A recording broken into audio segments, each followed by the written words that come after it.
Hello friends, I'm Father Frank Pavone, National Director of Priests for Life, bringing you again some reflections from our friend and advisor, Cardinal Martino, who served for a long time as the Pope's representative at the United Nations, and then at the Vatican as the head of the Pontifical Council for Justice and Peace.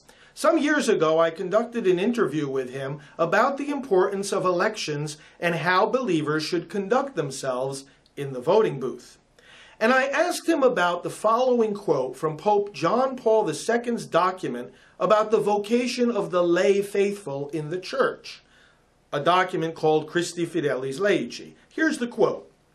"Above all, the common outcry which is justly made on behalf of human rights, for example, the right to health, to home, to work, to family, to culture, is false and illusory. If the right to life, the most basic and fundamental right, and the condition for all other personal rights, is not defended with maximum determination." In other words, the right to life is first in our consideration of what's important in any election. Here's what Cardinal Martino had to say in commentary upon this quote. In Christi Fidelis Laici, His Holiness Pope John Paul II spoke of human dignity, called it the most precious possession of an individual, and said that as a result of our human dignity, the value of one person transcends all the material world. During my time at the United Nations, the Holy See delegation never ceased in calling attention to that fact, human dignity, the recognition of the gift in which we all share is the very basis for everything that we do, whether spiritual, economic, or social. Without that recognition, there was no reason to speak of human rights or freedom.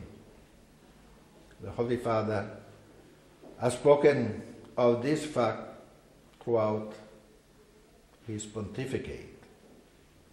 He has called the world's attention to the solidarity binding us together as human beings within the human family. At the same time, His Holiness repeats what the Church has never ceased in teaching regarding the recognition that all human rights are universal, indivisible, interdependent, and interrelated. That said, once he establishes the necessity of recognizing our human dignity, the Holy Father speaks of the protection of life as the fundamental realization and respect for human rights. Without that realization, without that respect for the right to life, no other discussion of human rights can continue. It must be based upon the foundation of human dignity and the right to life. Pope John Paul II goes on to say that the Church has never yielded in the face of all the violations that the right to life of every human being has received and continues to receive, both from individuals and from those in authority. He then repeats what was said during the Second Vatican Council concerning all offenses against life itself, including murder, genocide, and abortion, offenses which the Council pointed out as poison for human society.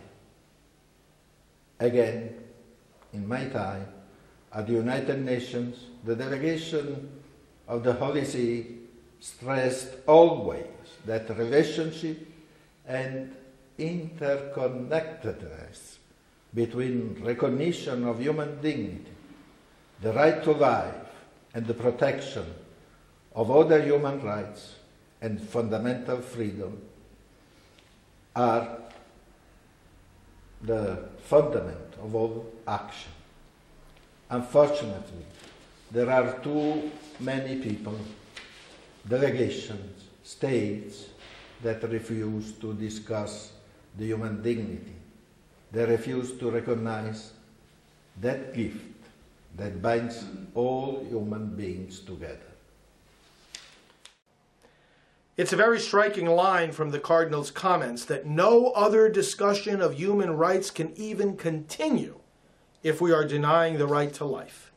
So let candidates and public officials not continue the discussion if they're not ready to let people be born. Let's not have the hypocrisy of saying I stand up for the right to health care while taking away that health care from those that you killed in the womb. The fact of the matter is that when we say abortion is okay, we're saying that all these other human rights are just for some people, not for all. As we go into this year's elections, let's make a bold proclamation by our words and by our vote that yes, all human rights are for all people, including the children still in the womb. Please spread this message and continue to come to us at politicalresponsibility.com for more information. God bless you.